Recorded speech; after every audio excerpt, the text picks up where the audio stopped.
The Society of St. Pius X is probably the most controversial Catholic organization today. They've been accused of being schismatic. They're being accused of hating the Pope, of rejecting Vatican II.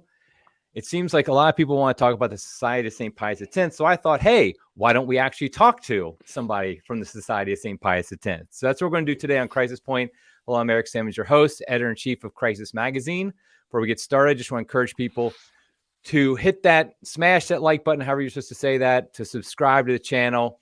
Don't hit the notify bell because you do have a life outside of the internet. I just realized the little thing I have actually has you clicking the notify bell. Okay. Anyway, also follow Crisis Magazine at Crisis Mag at all the major social media channels. Okay, so our guest today is James Vogel. He is the Director of Communications for the U.S. District of the Society of St. Pius X. He is also the Editor-in-Chief of Angelus Press. Welcome to the program, James. Thank you, Eric. Pleasure to be here. Why don't you tell us a little bit real quick about yourself? Like, did you grow up attending the Society of St. Pius X, and how did you end up doing what you're doing now? Sure. I did not grow up even attending the traditional mass. I grew up in Pennsylvania in what I could only describe as an absolutely typical Novus Ordo parish. Nothing particularly terrible, but also nothing even, let's say, trad adjacent. So it was as a teenager that my father, who had grown up before Vatican II, discovered that the traditional Latin mass still existed, and so I was in high school when we started going occasionally. It was admittedly it was something of a shock for me, never having seen it. So to make a long story short, my family then decided to go to a traditional Latin mass. It meant a drive of about an hour from where we live, which was another shock. And then that gradually led to finding, for me and my family at the time, the Society of St. Pius X. And then many years later, after I graduated or finished my undergraduate degrees, I was offered a job at Angelus Press through some providential sort of circumstances. And I didn't necessarily plan on making that my career, so to speak. And I am sitting here 18 years later talking to you. So Very Providence good. Providence is a beautiful thing. Absolutely, absolutely. Okay, so what we want to talk about here today is we're going to talk about the society, obviously, and I think a lot of people talk about it. It's kind of amazing considering the size. It's actually not very big, but you hear it all the time online. Particularly, you see videos about it, you see articles about it. And I just thought this would be a good time to let's talk to somebody who kind of represents, I understand you're a lay person and whatnot, but represents the society and really talk about some of these more controversial issues and things of that nature. But let's get started first by just saying, I just want to ask, what is the Society of St. Pius X? Sure. It's a good question. It is a priestly society without vows. So I'll stop there. Just, I'm not a member of the society. The laity are not members. It's a Catholic religious congregation. It does have, like some others, has brothers. It has sisters, which are a separate congregation. It has oblates, and it is at this point an international Catholic organization, sort of a religious order that is sort of Archbishop Lefebvre modeled it on some of the mission societies. He had spent a lot of his life as a Holy Ghost father in Africa, so sort of loosely modeled on those kinds of congregations. So that's I think the technical side. On a practical level, it means that we exist and primarily offer there are society chapels, society schools, organized in districts, sort of what some religious orders call provinces, analogously to any other international Catholic order in that sense. So probably you get a sense of that online, just seeing commentary and seeing news stories and seminaries around the world. So, so essentially, then only priests can be a member. I guess, but you said sisters. Priests, can also be... Well, the sisters are their own congregation, but I think it's the priests, seminarians, brothers, and oblates. Okay. So, Okay, so and you basically worldwide, the societies worldwide has chapels. Yes. And I noticed now, I might be jumping ahead a bit, but I know you call them chapels and not parishes. Could you explain? Sure. Because I know that's something that comes up immediately is like, okay, so I go to my Catholic parish, most Catholics would say. Yeah. but you call them chapels, and I do think there is a difference, correct? There is a difference, and it's a deliberate distinction. And I think, yeah, it does sound a little goofy if you're not, let's say, regularly in a society milieu, because we deliberately don't refer to them as parishes except for colloquial conversations, because parish does imply or designate some kind of jurisdiction. And the society is clear about the fact that we operate in an irregular situation. So some of those, it's deliberately reflected in some of the terminology that's used. So yeah, you will hear people refer to houses of worship as SSPX chapels, and that's why. Okay. So just so our audience knows, normally the way it works is that a parish is up in a geographic area and it has a geographic bishop, an ordinary is what it's Mm-hmm. called. And so that parish answers to the ordinary in the geographic bounds of the diocese, just so people understand Yeah. how that's normally how it works. Mm-hmm. Whereas a society is operating kind of outside of those bounds in some way, which we're going to talk Right. about a little bit more in a Mm-hmm. little bit. But that's just so people understand. Now, the other thing I want to ask is, so Society of St. Pius the 10th, obviously the founder of it is Archbishop Marcel Lefebvre. Yes. And so now I actually have this book about him, which you can see how thick it is. Oh, there you go. There you go. So I want you in 30 seconds or less, give us his bio. No. So why don't you tell us though I'll do what who I can. Archbishop Lefebvre is in a nutshell? Okay, maybe not 30 seconds, but Yeah, that's Archbishop okay. Lefebvre, he is a French missionary who ends up becoming a bishop in Africa. Really, you could do a whole book on his missionary work in Africa. It's really incredible. In French-speaking Africa, becomes an archbishop and then even apostolic delegate to French-speaking Africa under Pius XII. So really, phenomenal work. Converting pagans and building even Catholic dioceses and seminaries um, over the course of decades. And then he ends up being elected the Superior General of the Holy Ghost Fathers, the Spiritans, some people call them, the congregation he belonged to, and he stays in that role for some time up through the 1960s, and obviously participates at Vatican II as a council father. There, he is part of this group, the Chatists, the sort of conservative group of bishops trying to push back against the most progressive things going on at Vatican II. And then by the end of the 1960s, he's had this relatively illustrious life, which I'm obviously skimming over in the interest of time. Um, his term is up as Superior General of the Holy Ghost Fathers. He's no longer in Africa, he's in Rome.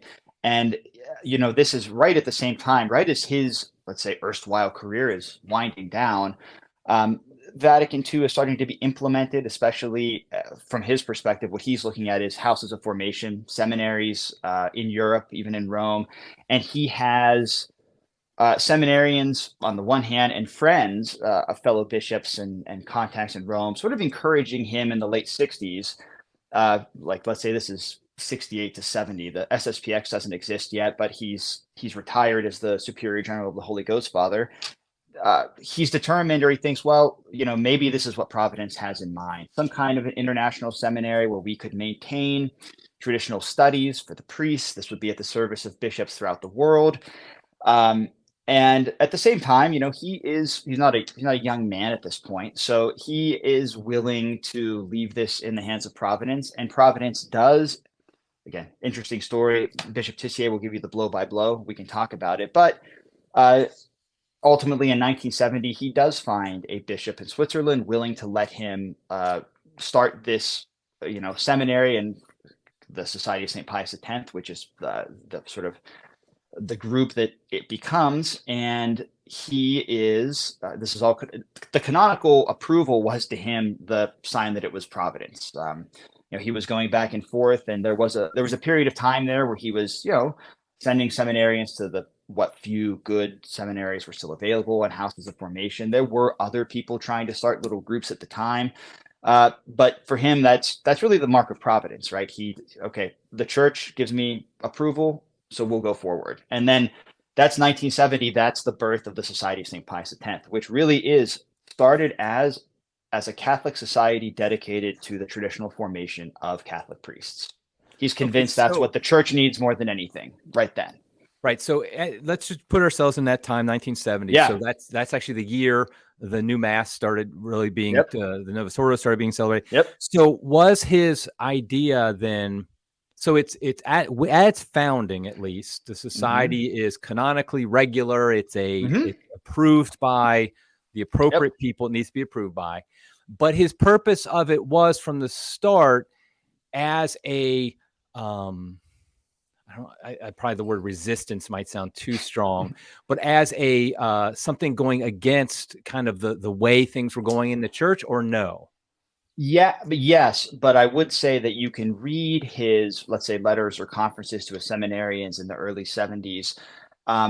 And maybe again jumping ahead, so you see the time frame really until 75 and 76, which is when the attempts at suppression and suspension will come for the society and the archbishop.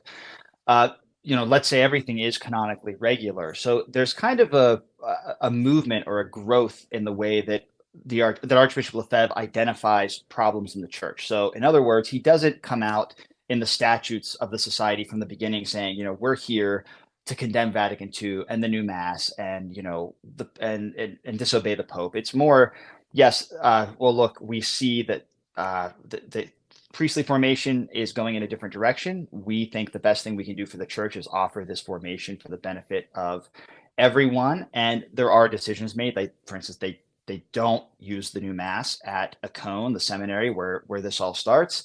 And they are broadly concerned, obviously, about the way the church is going. Archbishop Lefebvre, as an example, and I might have cause to bring this up later, he is involved in what we know popularly as the Ottaviani intervention. So the brief critical study of the new mass, which is even before the SSPX is founded.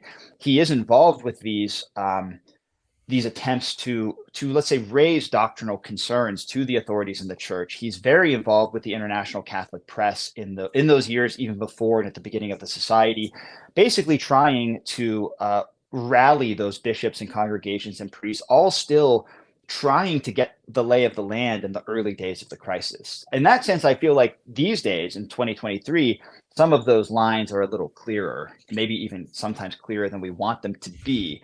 But in the late 60s and early 70s, it's a little messier. It's a little messier, especially as the new mass is being promulgated and Vatican II really is just starting to be implemented. So it's an interesting shift. Not that he ever changes his principles, but the degree and let's say the specific ways in which Archbishop Lefebvre starts to criticize what's coming out of Rome.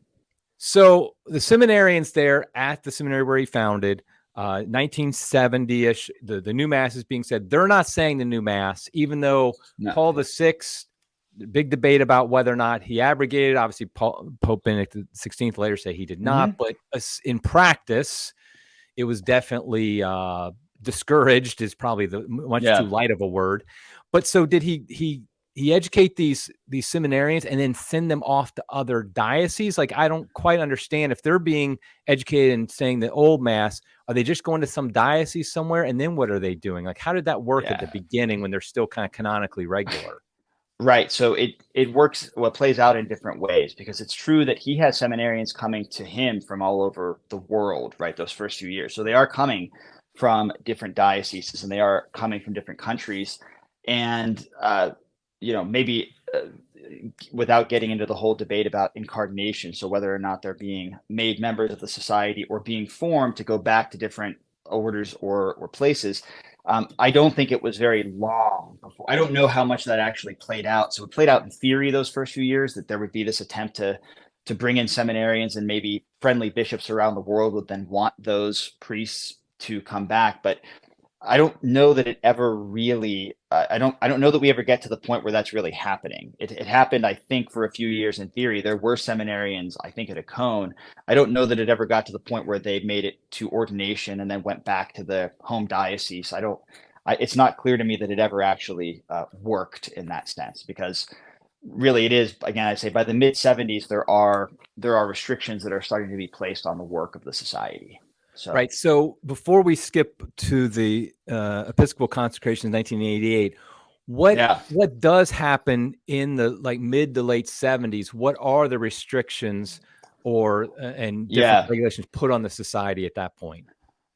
Yeah, well, let me preface this by saying, for the sake of research, I do think this period of the 1970s is maybe neglected by those who are relatively new to the traditional Catholic movement, however you want to say it, because we'll get to the consecrations, I'm sure, and that is to some extent easier because the stakes are higher, I think. And yet, it's also true that there was this period of time, roughly between 1976 and 1988, where it's not like everything was, again, canonically regular. And I think, again, I'm not speculating on anything that's going on or might be happening in the news.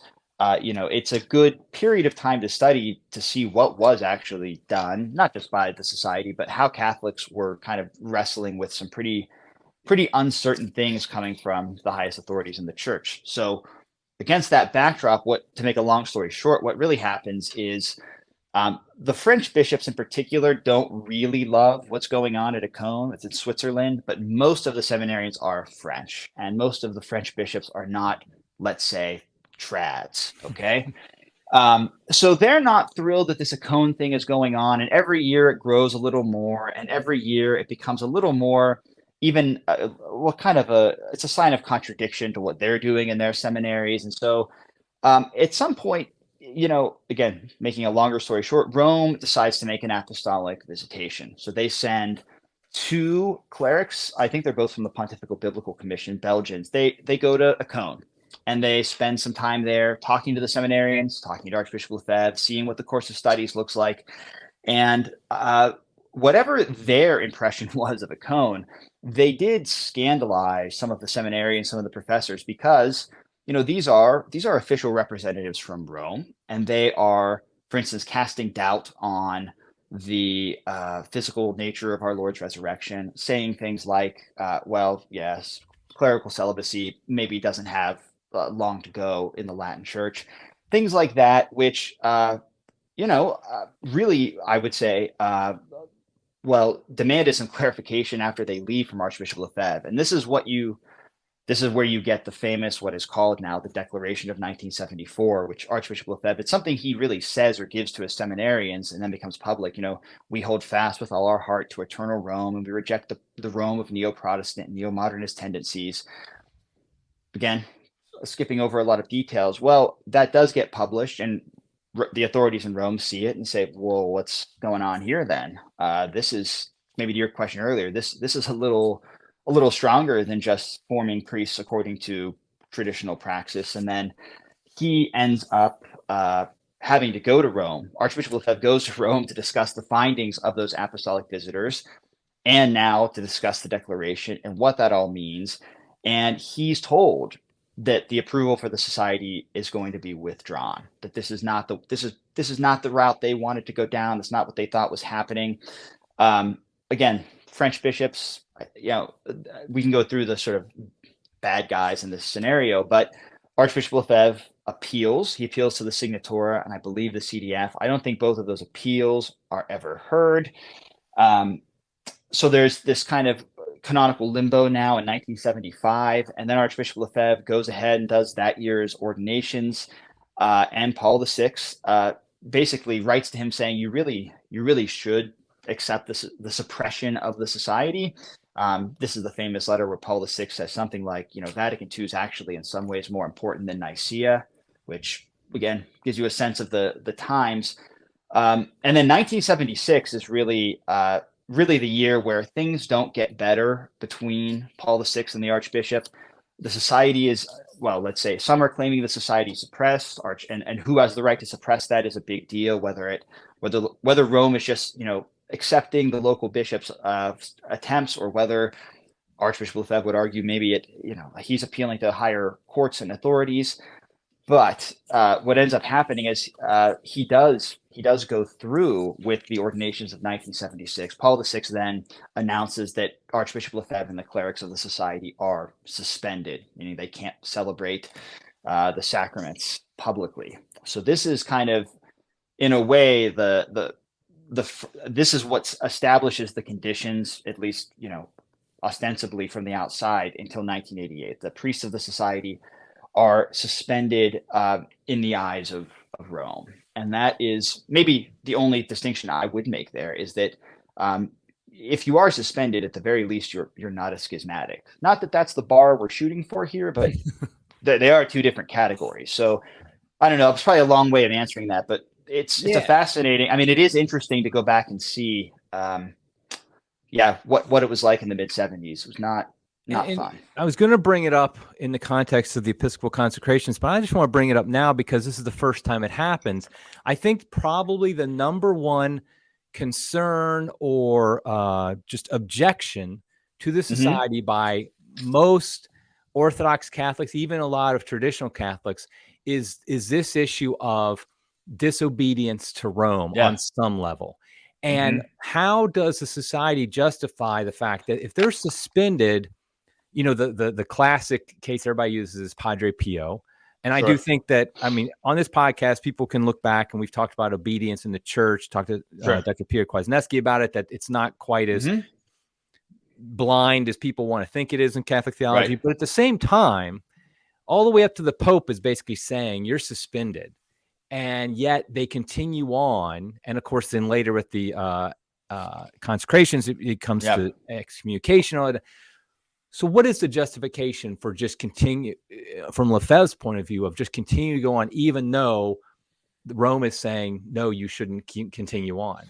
Sure. So it's a good question. It is a little bit of a complicated one, both in the individual circumstances in which you just mentioned. And then I think we all have to admit that any Catholic, let's say, starting from the highest level, knows that obedience is an important virtue. It's not an option. It's not something you can just take or leave. To your point, it's also not something that's unqualified, and it doesn't, it doesn't always mean in a kind of like positivist way that, well, whatever. I mean, an abuse of law is always possible, even from the Holy Father. And then that's keep that rabbit hole to the side for a second. The specific arguments of the Archbishop starting here in the 70s is, well, I mean, first, wait a second. I have followed canon law. I've made an appeal. I have a right to appeal. It hasn't been heard. And, he knows that there are games going on in Rome, which he fears are affecting the judgment of the Pope. And this does come to be, let's say, at least to some extent, proven, because there is a famous, by the way, Archbishop Lefebvre is trying through all this to get directly to Paul VI, leading up to the suspension, leading up to those events, because he has this hope, however naive, that if he can just speak to the Holy Father and he can just explain directly, that all of this misunderstanding will go away. Not that they agree on everything, but the rumors of the Archbishop, let's say, forming priests that swear an oath against the Pope, things like that had currency at the time, were not true. So it takes, in a certain way, the suspension in 76 for Archbishop Lefebvre to finally get a meeting with Paul VI at Castel Gandolfo. And what's really interesting is that we had, for, decades, we had Archbishop Lefebvre's basically take of this is what happened. A couple of years ago, someone in Rome did get the minutes, insofar as we have minutes, and they're pretty much the same. So if you want to have fun, I'm going to read you just actually a few lines from this, because when you ask why would Archbishop Lefebvre do what he's doing, I think you have to have some examples of things like this in the back of your mind. What does the Pope really know? Does he have sufficient information to make the decisions he's making? And so this is September of 76, after the suspension, and Paul VI says to the Archbishop, "You're being irresponsible." And the Archbishop says, "I know I'm continuing the church. I train good priests." And Paul VI stops him and says, "That's not true. You make priests against the Pope. You make them sign an oath against the Pope." So this is what he's being told. And Archbishop Lefebvre responds, mystified, "I do what? Most Holy Father, how could you say such a thing to me? Do you have a copy of the oath?" Pleading with the Holy Father not to say that. And he says, "Look, to the Holy Father, you have the solution in your hands. Let me carry out this experiment of tradition. I truly want to have normal relations with the Holy See." So Paul VI says, "Okay, well, I'll think about it. I'll pray. I'll consult with the curia and with the congregations." And so this does lead to a theological dialogue. But I mentioned that story to show you that Archbishop Lefebvre is now sort of painfully aware that, well, there are intermediaries who must be poisoning the well to some extent. So now I have to deal with a situation where the highest authority on earth might be making decisions that are ill-informed. That being said, that's only part of the puzzle. When you mentioned the consecrations, you also start to get into the bigger question of, well, when are the normal channels of obedience or canon law allowed to be circumvented? Because I think on the one hand, again, we have to have a certain respect for the way things are supposed to work, and also realize that the crisis of the church is more or less unprecedented. So, following the normal channels it's not always possible. And at the same time, the society is not sedevacantist. So we recognize that is actually the Holy Father. That is the hierarchy of the church. You can't just ignore it. And so you have all of these things being wrestled with. And I would say even for the consecrations, again, we can talk about this more in the context, but one of the things that gives Archbishop Lefebvre certain, maybe a certain, I don't know how to say it. I could find the quote, but the fact of the matter is that they had reached a protocol of agreement with Rome, and there was an agreement in principle to give a bishop. That got scuttled by lack of trust surrounding things like dates and, specifically who the bishop might be. But for the archbishop, like, well, in principle, you have given me the right to consecrate a bishop. So, and he made it very clear, look, I'm not creating a parallel church. These bishops do not have ordinary jurisdiction. He's fully aware of the extreme nature of what he's doing. I don't think there's any sense in which he's shrugging and saying, yeah, I don't care what the Pope says, and I'm just gonna do whatever. So for a lot of reasons, it makes the consecrations a unique case study. But in very fact, what he's doing is he's appealing to a higher form of obedience, which is, look, I have a certain kind of obedience as a bishop that, let's say, you and I as laymen don't have. And if I have an obligation, at least, again, putting yourselves in 1988 and trying to put yourselves in his shoes, an admittedly difficult thing to do, he's looking at this from the perspective of, well, I have this whole responsibility now to, again, trying to trust in providence on the one hand, and then realizing that I have prudentially a decision to make. Rome has given me the ability to consecrate a bishop. I'm old. They know I'm dying. We've been trying to go back and forth. Yeah, let's move forward. It's, again, going into the details. You remember that period of a few months before the consecrations where he's saying to Rome, look, I'm going to go ahead. I'd like to work this out. These are, anything we can do to sort of expedite the process, here it is. So I probably went down too many directions there, but I don't know if that answers your question. It's not seen as an act of disobedience to the Holy Father as such. It's part of a bigger moral decision. So essentially, so just to make sure people understand the history is going there, 1976, 75 suspension. Yeah. And then basically the society exists for the next 12, 13 years under that kind of cloud, that status, that more or less, you want to say. Yeah. Yep. And then Archbishop Lefebvre, who's not a young man at this point, and I believe he believed that his time here on earth would be relatively short. And he felt that to continue on, they needed a bishop, which that makes sense, because how do you ordain new priests if you don't have a bishop? And so he was trying to work with Rome to get approval, because just so everybody else knows this, in current canon law and current church law, a pope has to approve the consecration of any bishops. This hasn't always been the case in church history, but as of right now, and the Pope has to approve it. So he's trying to get that approval. And just for people who might not know the story, he is working most directly with Cardinal Joseph Ratzinger. Right. And that's kind of his main point of contact, if I remember correctly. Yes. And so then we get to by 1988, then he basically, the Vatican does not give approval for it to happen on the timeline that Lefebvre wants. Right. And so Lefebvre goes ahead. Was it June or July of June 30th, 1988. Okay, June 30th, 1988. He goes ahead and consecrates 4 priests as bishops. And by that act, John Paul II, of course, the Pope at that time, essentially says that Lefebvre and the 4 men who were consecrated bishops are excommunicated.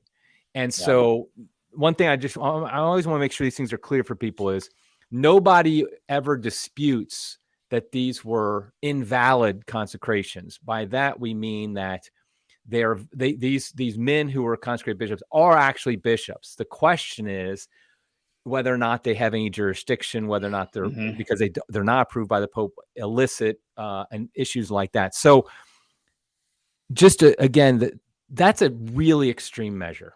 I mean, I've said this publicly before that I have sympathies with the SSPX, never actually attended a chapel, never even met an SSPX priest. You're one of the few people I've actually talked to who attend SSPX. Sure. But at the same time, all that being said, I cannot see that action as anything but wrong in the sense of on my reading of it, it seems like he should have been more patient. Now I know 2020 hindsight is 2020, but I feel like if he had waited a little bit longer, even a few more months or even a year, it would have revealed whether or not the Vatican really was going to allow it or not.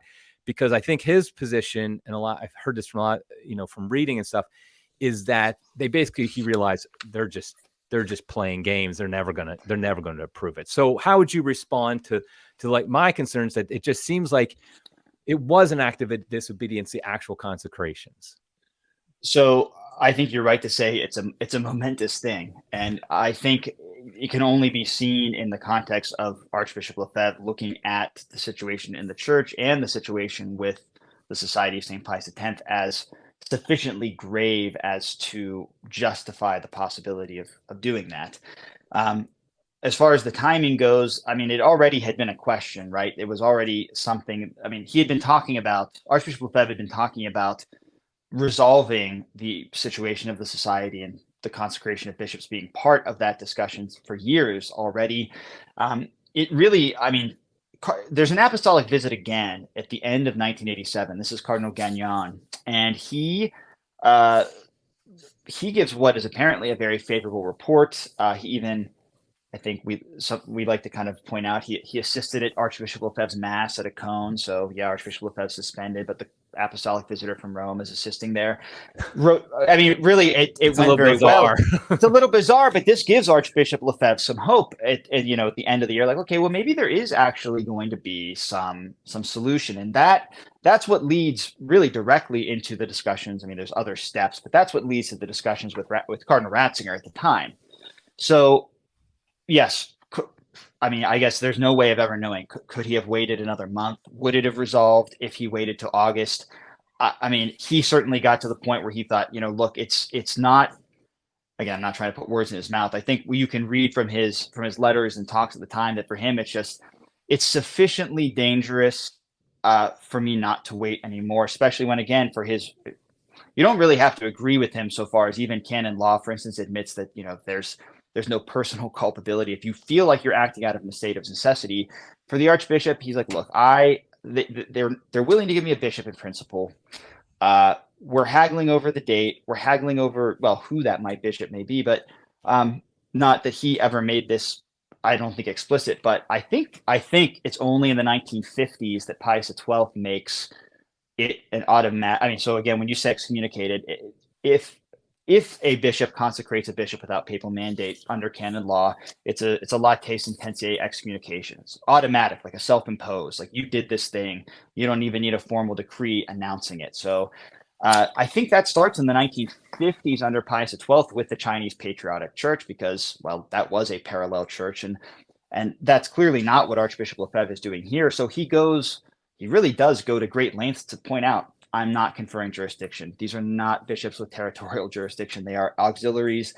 And I do think it's easier for us. Well, now we do have the benefit of hindsight and saying, I mean, it is not a parallel church. So, yes, it was a grave decision. And I think you can only say that, in hindsight, you can go back and analyze why why he thought he felt the need to do that, how bad and universal the crisis in the church was, but that really, you know, the practical disagreements with Rome were not, waiting for a date was not sufficient reason for him to delay the whole thing. And I So think that's all you could say. right. So the excommunications themselves, obviously, the society just continued Yeah, doing its work. The bishops continued to, who were consecrated, began their ministries as you said, not with really right. jurisdiction, but doing what Yeah, the confirmations and ordinations and things like that. So clearly, they just didn't recognize that they were excommunicated. Correct? I mean, they basically just were right. saying And the excommunication itself was invalid. Is that basically what they were yes, arguing? yes, and again, for the historical record, you can go back and look at some studies that they had done even before the consecrations. Again, I think this all speaks to the fact that even if you don't agree with the archbishop or what they did at the time, there's no doubt they took it seriously. So they, all these studies about, well, can you do this canonically? And if so, how? What are some examples of history where maybe, you had to consecrate bishops outside of papal, without papal mandate? So in a way, they kind of anticipated that, well, if we do incur this excommunication for these reasons, we're already basically trying to invoke these principles and these canons, saying we're acting out of a state of necessity, and so we're not going to consider ourselves excommunicated. We don't think it applies to us. I think that's safe to say. And to be clear, that the excommunications only applied to those 5 men, correct? The bishop, well, I think it was six, wasn't it? It was Oh, right, it because was ours. There was a co-consecrator, Bishop right, Castro Mayor. right, Yeah, okay, yes, right. So yeah. the two Those are the bishops, named. right, the Right. two did the consecration, and the 4 men who were consecrated, and so none of the priests of the society or any members who attend a society chapel, Yeah. they were not covered on the excommunication, correct? No, I believe the priests were still considered suspended, and I believe that now you're getting into the area of really the early '90s when the first sort of famous case was in Hawaii, of all places, where there was an attempt on the lay side. A bishop there excommunicated 6 laymen for going to a society chapel, and Rome overturned that. Cardinal Ratzinger actually overturned that. So that became kind of I think the policy from Rome at that point was this vague. You can go to the society if you're a layman, as long as you don't, as they would say, adhere to the schism, right? Whatever that means. But yeah, practically, there were no canonical penalties ever for, let's say, for you or me walking into a society chapel on Sunday.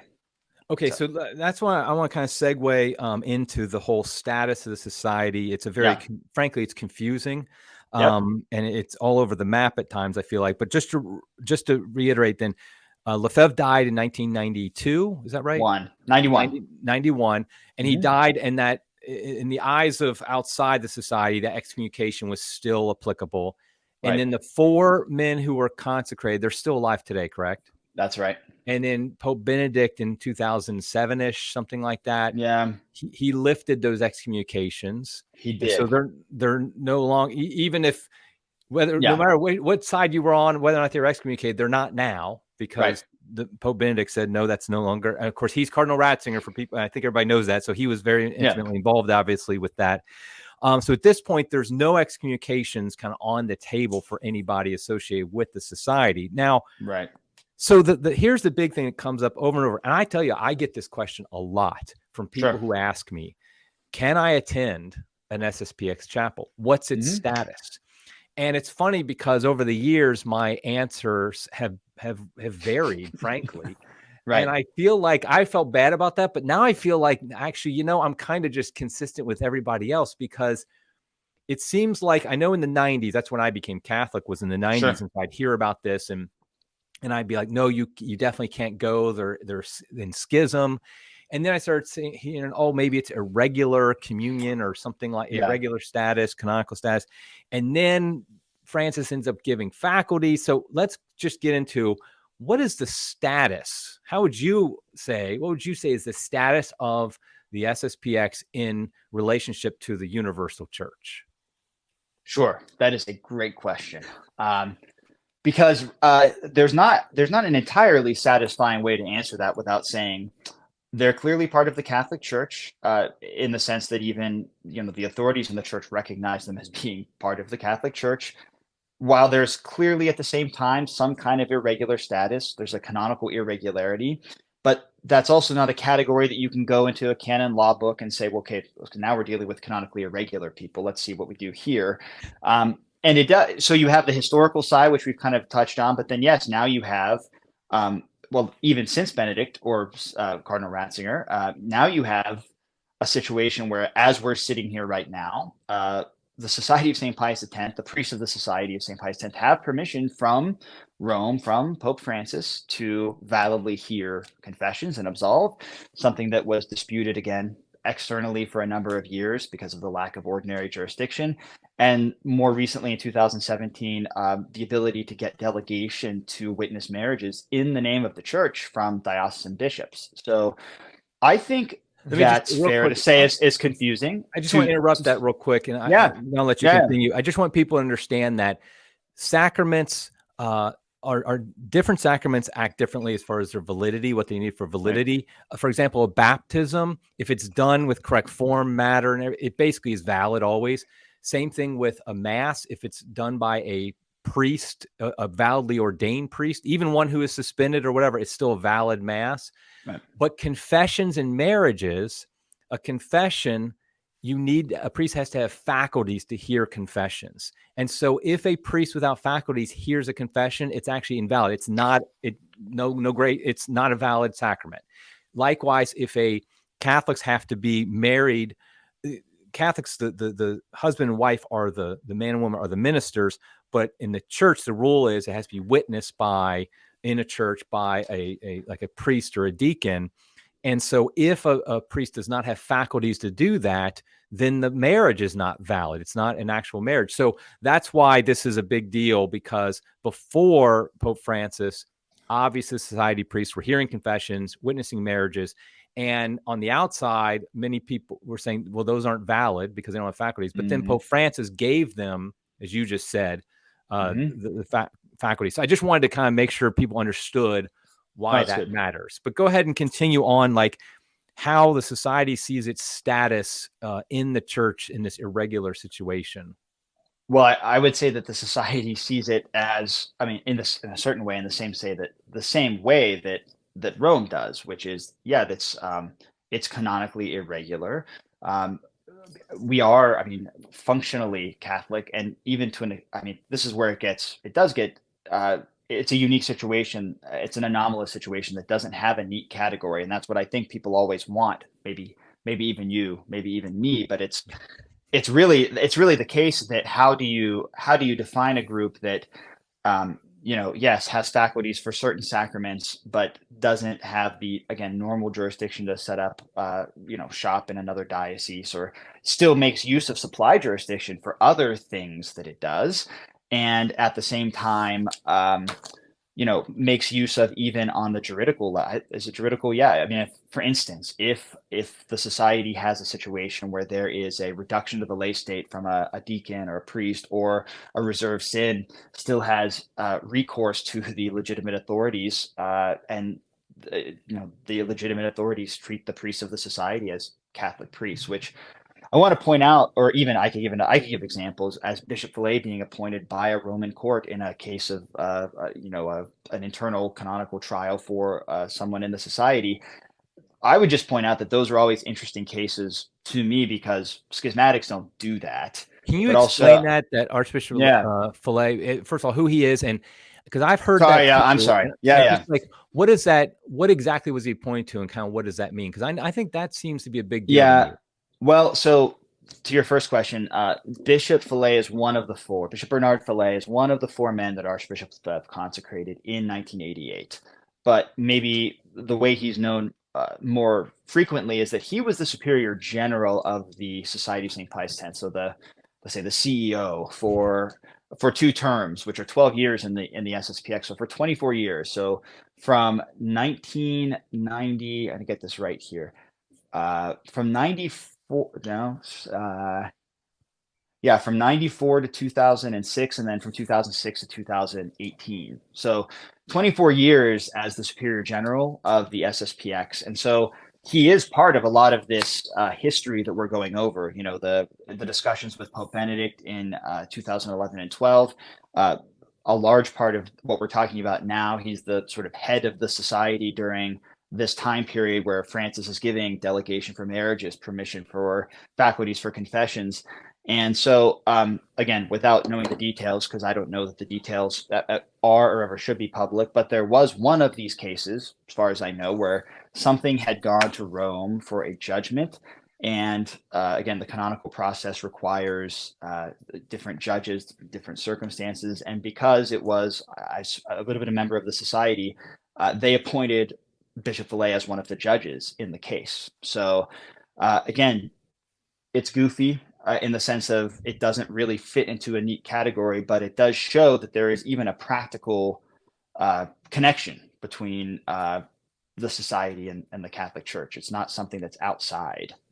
And how does that answer your question? Yeah, and I think, isn't it true that I hear stories of bishops, like the diocesan bishops, who give certain permissions, or they work with the society. In fact, just this week there was a talk of Bishop Barron allowing the society to say mass. I'm not clear about this, by the way. This is like a rumor, giving permission to society to use a chapel, or I think a college chapel or something like that, for their masses.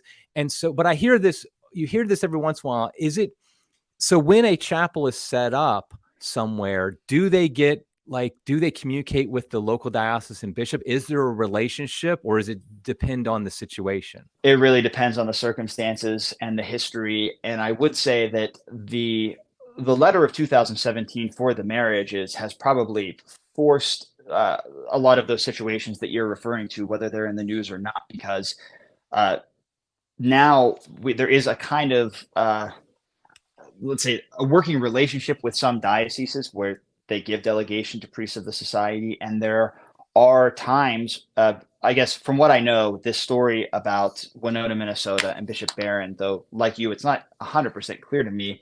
What it seems like happened is this. The SSPX in Winona has an old Dominican monastery. It's where the Society's American Seminary was for a number of years. Now it's a Brothers Novitiate. And the only reason I bring that up is because even though there are people who go to mass there, it's not really a parish church. So apparently there was a situation where someone was getting married, and the society had gone to the diocese to get the delegation. And somehow, this is where it's not clear to me, either we asked or it was offered or whatever, one of the churches in the diocese to use for the wedding, witnessing of the vows and the mass, and that happened. And that has happened in a number of dioceses. I'm more familiar with America than other countries. Those are usually just one-off situations, though. I mean, it's usually, okay, we give you permission for this thing.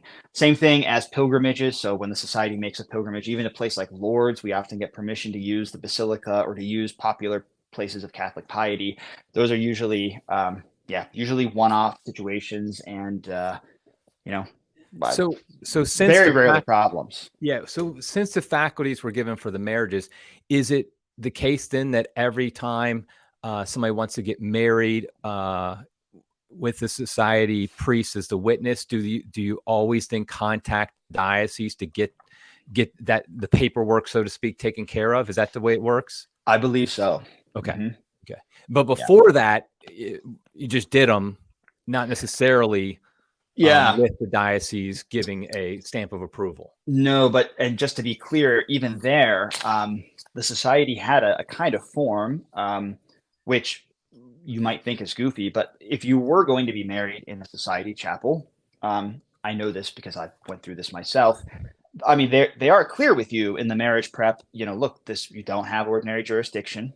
This is not the way it normally works. And there was a form that you basically had to sign acknowledging that, something like, I approached these priests because I have a moral impossibility of approaching the local pastor, enter a name here, or, I don't trust the marriage prep that's being done. So basically you're almost explicitly saying, I am in, not that you can do this, but I'm invoking a state of necessity. That's why I'm approaching the priests of the society to witness my marriage, and the church giving jurisdiction in a supplied way, in an extraordinary way.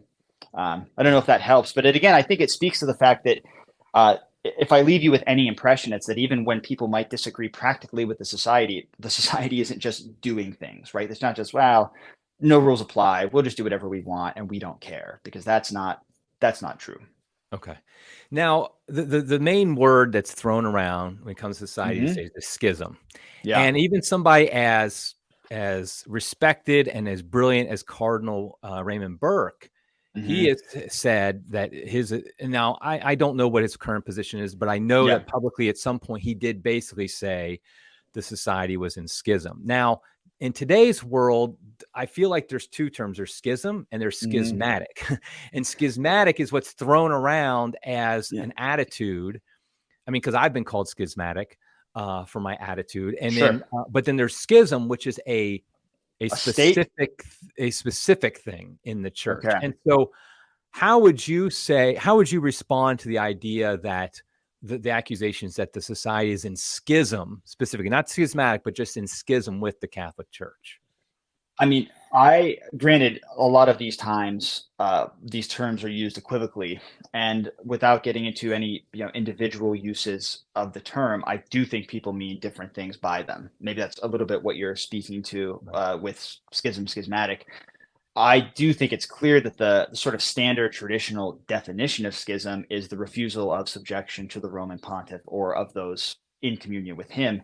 So what you, I think, would have to say if the society were in schism was that it had gone beyond and goes beyond simple disobedience, and is now a principled rejection of the Pope as Pope having the authority to do anything, to tell me what to do.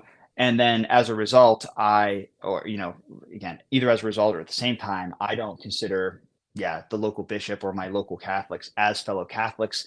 And you can pretty easily see, I think the historical examples probably make it easier to see whether it's the Orthodox at some point or, the old Catholics. Yes, there's usually some heresy or doctrinal issue involved, but schism in itself is really, it's a rendering, it's a tearing of the unity of the church.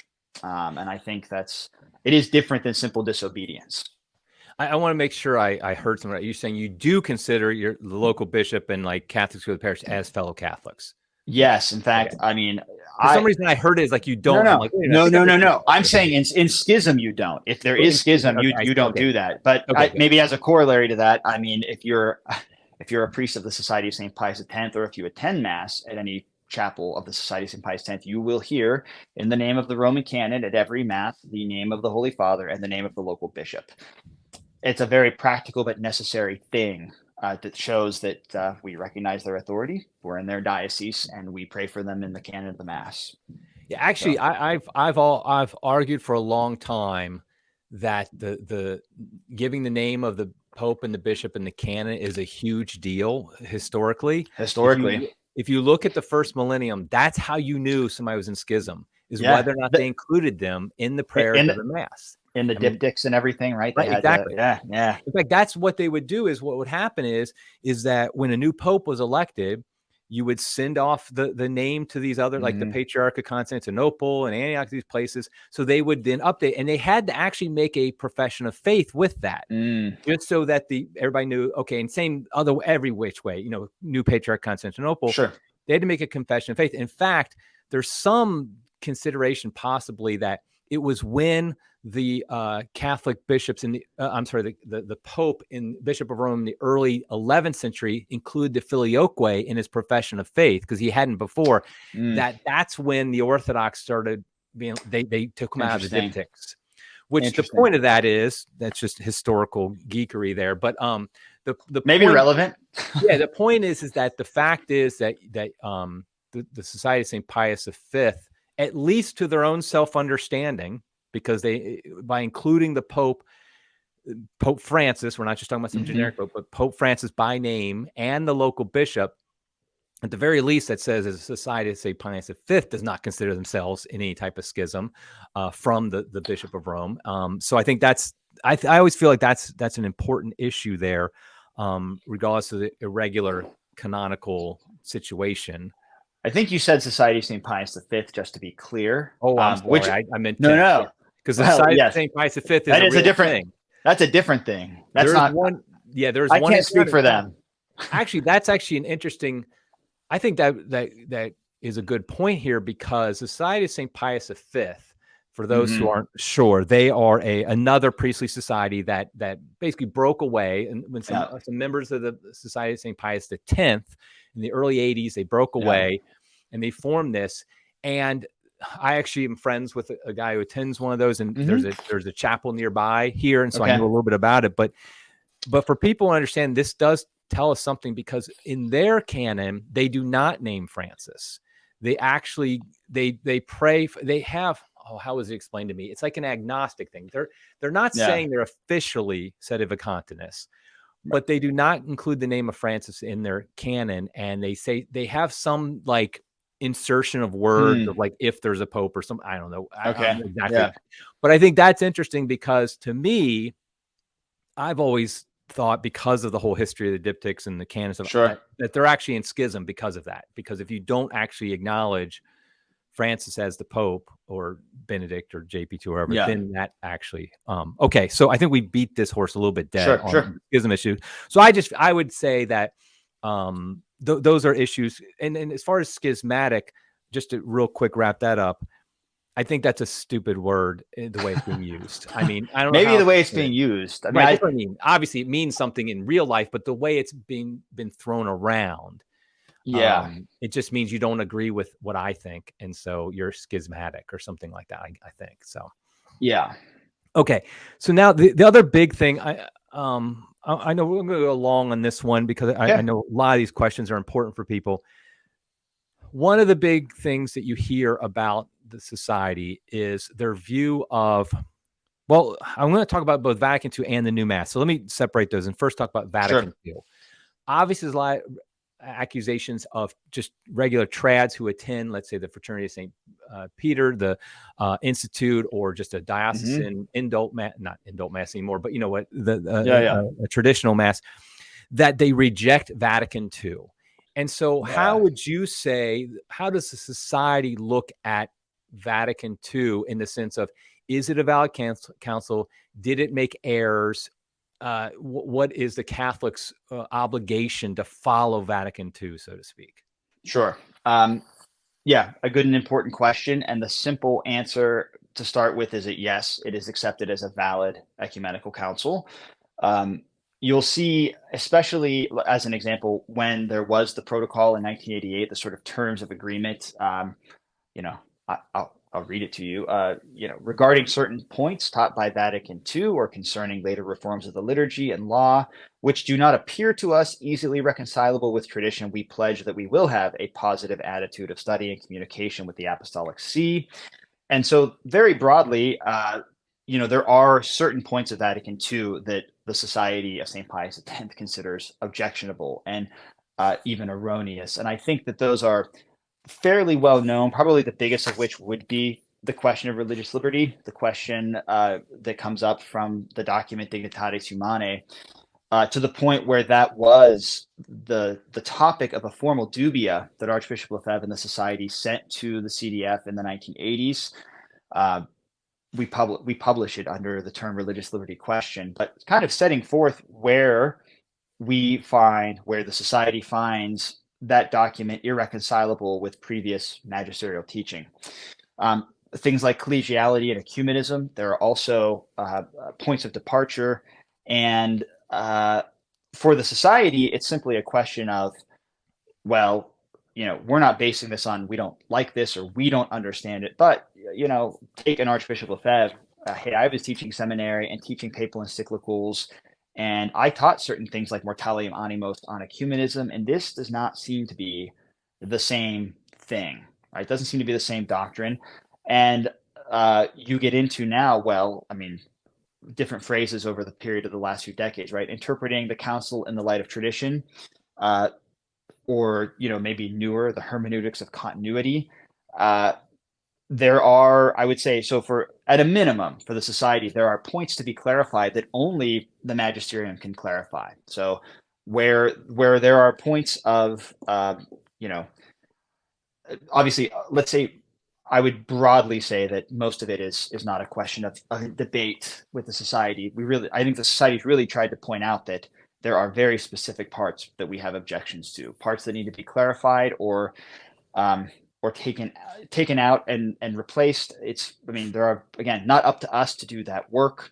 And there is a kind of model in the sense that there are things from previous ecumenical councils that did need to be corrected, removed, clarified, and then you're going to get, I mean, I don't want to take too much of your time, but this gets into the very notion of the levels of magisterial authority and levels of then corresponding assent on the part of Yeah, Catholics. actually, I do want to go a little bit into this because I think this is important because Yeah. obviously crisis audience is mostly conservative Catholics Mm-hmm. or Orthodox and or even Sure. traditional. So all of us listeners probably at least have some issues with, at the very least, the implementation of Vatican II. Sure. And a lot of us have some issues with the ambiguity of certain passages of Vatican II. And I've talked about that on this podcast. My last book, Deadly Indifference, talked about this, the church subsists in the Catholic Church, things like that. But that does seem to be, it seems to me like the society is going one step further, because it's basically saying that the council is doctrinally in error in certain cases. And doesn't that undermine the whole structure of ecumenical councils? Because we do believe as Catholics that ecumenical councils are infallible when they're teaching essentially kind of the same rules apply to the Pope, faith and morals, binding on all the faithful. So wouldn't this undercut the whole system if we say that Vatican II actually has doctrinal errors, like on religious liberty, like on ecumenism or something like that? I think it does only if you assume or argue that all of Vatican II has the level of authority that, let's say, some older ecumenical councils have, where there are clear canons and clear principles enunciated and condemned. We can certainly talk about the fact that on its own terms, Vatican II was meant to be, in their words, a pastoral council. And I think it is worth looking at, what kind of assent one is supposed to give to, for instance, take something like Lumen Gentium, or maybe one of the documents that's more clearly a spirit of its age, whereas something like Dignitatis Humanae is maybe more on the level of principle.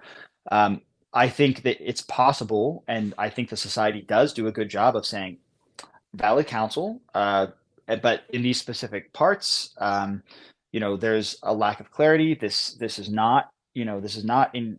It doesn't seem to be, at least, continuous. And so now the magisterium has to jump in and say, well, this is the way to read that. Until that, I mean, otherwise you're putting the lay Catholic then in a much worse position, where you're saying, well, look, there's this. Let's say all magisterial teaching has the same authority and value. Well, then what are you supposed to do when you're confronted with apparent contradiction? And that's a much harder place to be in. So I think at least the society offers a way out. Not that it's infallible, but as again, I think everyone hoped in the 1980s, when Archbishop Lopez sent a dubia, that there would be a satisfactory formal clarification to the question. Did the Vatican answer the dubia? They did, and I think you can get that. It was not, in a sense, it was not a satisfactory answer. I remember in the preface they do say, yes, this is incontestably a novelty, and so we can get into but that's an interesting distinction, because broadly speaking, the argument would be this is more disciplinary than doctrinal. Discipline can change. And so we're just applying, we're acknowledging the situation of the modern world, which is different than, when the confessional states were everywhere in Christendom. And so now these are the principles we're going to use. But that itself betrays that there then are different levels of magisterial authority. And now, in the words of the ITC, the International Theological Commission, it's up to the magisterium to tell us what levels of assent we owe. So in a certain way, it's up to them to say, well, these are the de fide parts, right? These are the parts that are ordinary magisterium. These parts you owe assent of intellect and will. Otherwise, I mean, then you are stuck just absolutely confused as to what is the teaching of the church. Right.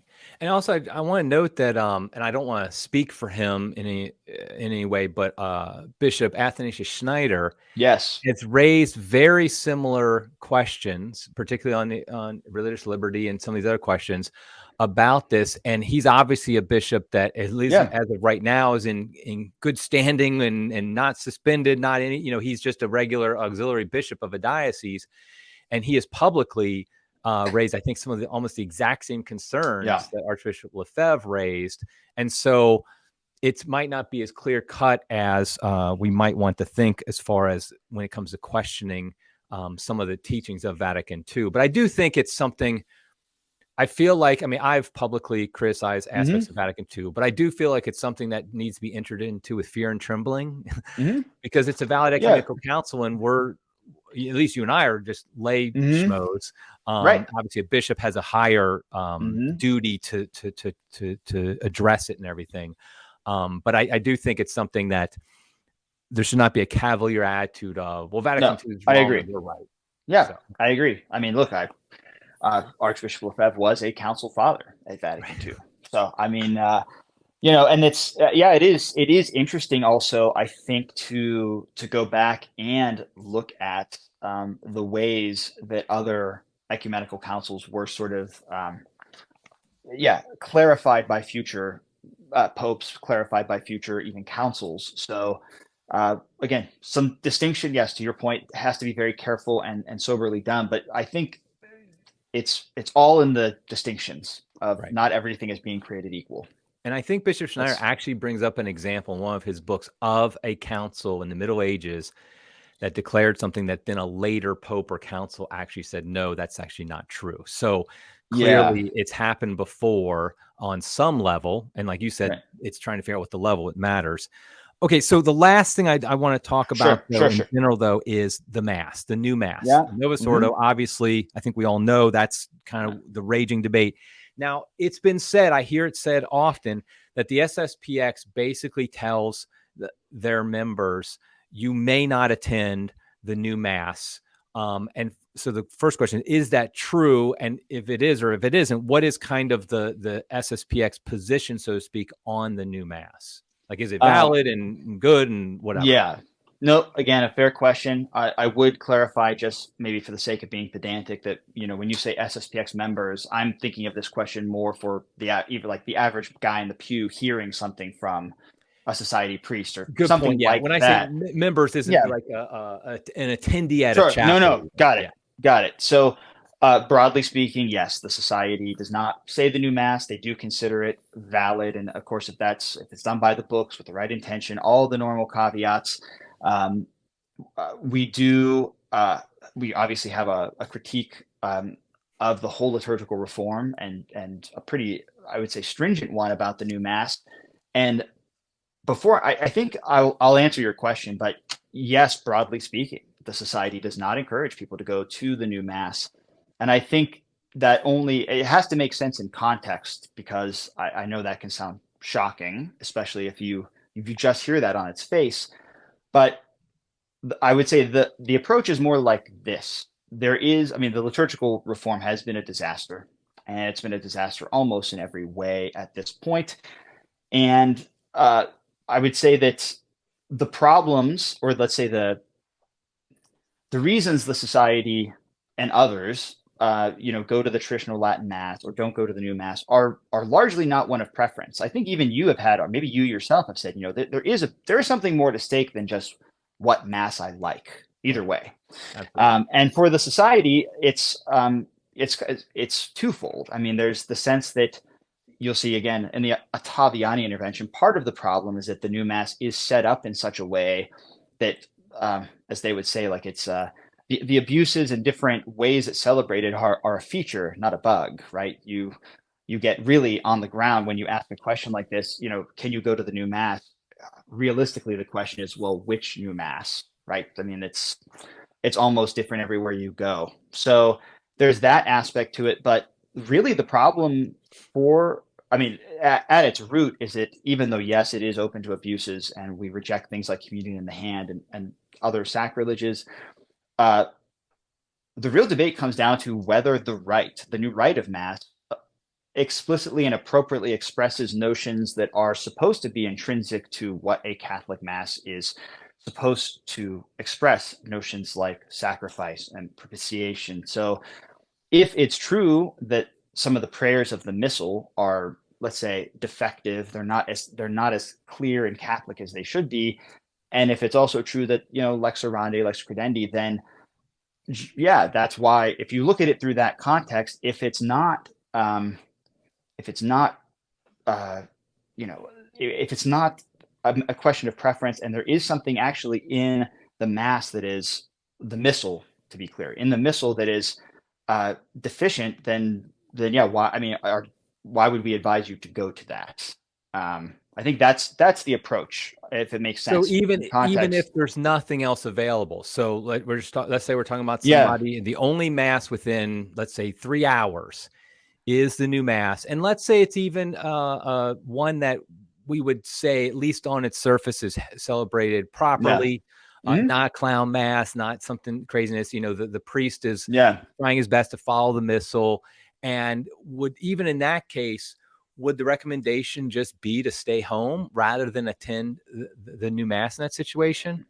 I think so, because all individual circumstances aside, and to be clear, I'm not talking about questions of culpability or anything like that. But I mean, really what you're asking is, well, I'll say this. I think everyone, let's say everyone who's a conservative or a traditional Catholic, ends up drawing these kinds of lines somewhere when it comes to Mass attendance. I remember something of this myself when my family was coming to the old Mass. So at first, maybe it's like, well, we're not going to go to that parish church because that priest says crazy things from the pulpit. We're going to drive over here. The Mass is better over here. And then for some people, it's communion in the hand. And so you do draw these kind of lines, and it's kind of goofy. My argument is more that I say the society just draws the line a little bit further and says, well, I mean, the problem's in the Mass itself. So if it's true that if there are problems in the Missal itself, then yeah, even in these theoretical best case scenarios, I mean, I think the society's advice would be not to go. It's interesting. You would say that the obligation to attend Sunday Mass, which is obviously binding and mortal sin if you don't attend Mass when you can, you would say essentially that it's not obviously a situation of geographic or physical inability to attend, but moral impossibility. I mean, I think, well, yeah, because broadly speaking, because it's true. I mean, obviously the first and primary duty is to keep the Lord's Day holy, and the normative way we do that as Catholics is attending Mass.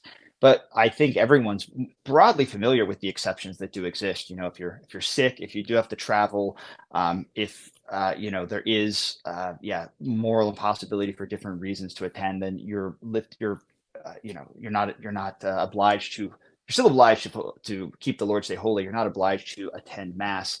And I think that is, I mean, if you want to talk about sort of, I don't know, principles of jurisprudence when you look at the canonical side of this, I mean, I don't think, I wish I could remember the Latin saying, but there's no obligation in cases of doubt, right? That's not exactly how it's phrased. We can get the right phrase in Latin, but it can't be the subject of an obligation if it's, well, look, it's my only option, and I know I'm going to see really bad things. I know that's I'm going to hear un-Catholic things, and yet I have to go because it's the only way I can fulfill my obligation. I don't think it takes away at all the very real suffering that people go through trying to find a reverent liturgy, because at the end, I think it should be clear that all of the particular things we're talking about, as important as they are, they need to be seen in the bigger context, which is the liturgy. The Mass is not primarily something for us. It is the public worship of God. And so maybe, we, in that sense, take it seriously enough to warn against it. Now, let's just reverse it for a second. Let's say there is a Catholic who is going to their local Novus Ordo parish, and reverend.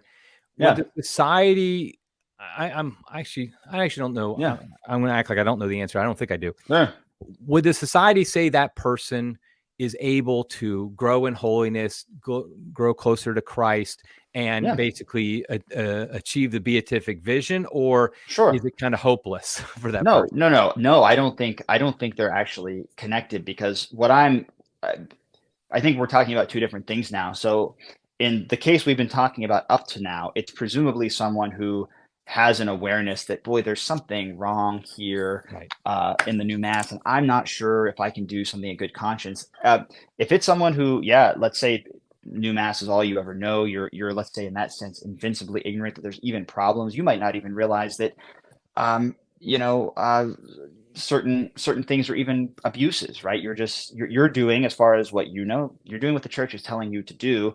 Again, the society does not deny the validity of the new mass as itself. So yeah, again, I should be clear: the society has never uh, cast aspersion or implied that there was personal culpability on the part of those who are attending the new mass without any idea of what we've been talking about so far. And so, kind of like what you were saying is, it's like where the line is drawn is somewhat a question of conscience, because some people Yeah, might draw a line and say, I'm not going to the mass, the parish right down the street, and so I'm going to the one half hour away because yeah, the one right down the street does crazy stuff at mass, yeah, sometimes heresy in the homilies, whereas the one down 30 minutes away, it has a reverend, it tries yeah. to follow or and some people might say, well, I'm not going to go to the Novus Ordos around here, but because there's a good, let's say, fraternity St. Peter or Yeah. a something like that, I'm going Or to an, go or an there. Eastern Rite liturgy, or Right, Eastern, right, yeah, yeah, and they just yeah, go. And so, really, what you're saying is that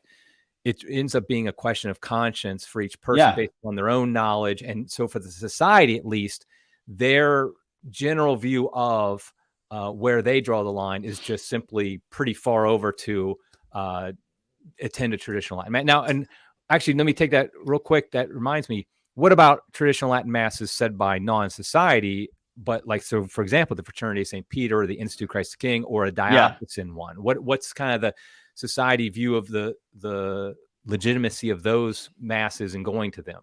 Right. So we did a whole podcast on this question because it comes up a lot, and I'll give you the too long didn't read or too long didn't watch version, which is the society will give sort of principles because even there can be, let's say, dangers in a case where, I mean, sadly, there are places where if you go there, you'll be told that you are not a Catholic in good standing if you go to the Society of St. Pius X, and maybe you, you know, can't be the witness to a baptism, or your marriage is perceived as um, invalid, and they won't even commune you in some cases. Those cases do exist. So it does depend a little bit on, you know, individual circumstances. So I would say the society prefers not to, unlike maybe the new mass, we don't have a standard, blanket statement. We give the principles, again, like I just tried to do. This is why we go to mass. This is where, um, you know, basically safe places to go to mass, and individual circumstances can go either way. That's just more of a commentary on the reality in which we live than anything that is, let's say, being imposed. Right. So Okay. yeah, Okay. Last thing I want to ask is kind of step away from the controversy specifically about the society. And the one thing we all agree on, whether you're conservative, Catholic, traditional, SSPX, however you label hmm, yourself, how you consider yourself kind of on the spectrum, we all yeah, agree there's a crisis in the church. And yes. obviously, as the editor in chief of Crisis Magazine, clearly I think that too. What do you think is the role of the society in responding to that crisis and trying to help us, the church, get out of it? What's the role of the society? How does it see itself? Yeah, I'm gonna give you a quote that Father Schmidberger was the Superior General of the SSPX from 82 to 94. And he gave this quote at the end of an interview at the time in 2012. 2012 again is the period where there was almost a regularization under Pope Benedict. And so he was asked something similar. I didn't know you were going to ask me this question, but I'm going to steal his quote because it's better than what I could say. And then I might say something else, but he says, look, the society has never worked for itself. It's never regarded itself as an end in itself. It's always striven to serve the church and the popes. Archbishop Lefebvre always said we want to be at the disposal of the bishops, the popes. We want to serve them. We want to help them lead the church out of the crisis, to restore the church in all her beauty and all her holiness. But this can, of course, only happen outside of any compromise or any false compromise. So I would say, broadly speaking, what the role, I mean, I could say different things, but I think you can look at the Society of St. Pius X around the world and see what should be perceived as a kind of model, certainly not the only one, but here's a Catholic organization that, despite the very real crisis in the church and in the world for 50 years, has not just continued to grow, but really has not gone, off to the right, things like sedevacantism, or off into any kind of weird liberalism, and has more or less given you what the church was giving you before the crisis. In that sense, I like to say the society is kind of boring because they're not really coming up with any new theological principles. I often get asked, for instance, like, what is the position of the society? It's always phrased like that, and I think the truth is, for the most part, I mean, the society's principles are those of the Catholic Church. So on the ground, what is often lost in all these debates, as important as they are, is that you've got around the world these sort of areas where Catholic life is allowed to flourish, meaning you have mass and the sacraments and even religious life and the ability to take advantage of all the church's treasures. And far from the society wanting to keep it to themselves and say told you so, it's more of a this is the common patrimony of all Catholics. And I think you can see little individual aspects of that in occasions like Summorum Pontificum. But I would say that if there's a sense in which the society can offer something, it's that I would say stability and hope in a dark age. Again, I'm not trying to pretend that the society is all that there is. As I quoted Father Schmidberger, the society is kind of here as a witness. So I'll close on this. If Archbishop Lefebvre, in the light of all the experimentation of the 70s and even 80s, said, look, I just want to do the experiment of tradition, meaning I just want the chance to have the same freedom, the same sort of, attempt that all of you guys are doing. I just want to do what I was doing as a bishop beforehand. And so, I think now you can say that the fruits are what they are. And I know you mentioned at the beginning that, yes, the numbers aren't very big. I think I know what you mean, but I think relatively, absolutely, yeah, the numbers aren't that big. But I think relative to the opposition and to the circumstances, I think it is something important to say that you have this growing sort of family in the church. And I don't think that's something that you can write off easily. Okay. Very good. Okay, I think we're going to wrap it up there. I really appreciate this. I really wanted this to be an opportunity for people to understand the society, kind of where it's coming from, and also address some of these controversies surrounding it. So hopefully this has been informative to everybody. So thanks so much for being on the program, James. Thank you, Eric. Okay, until next time, everybody.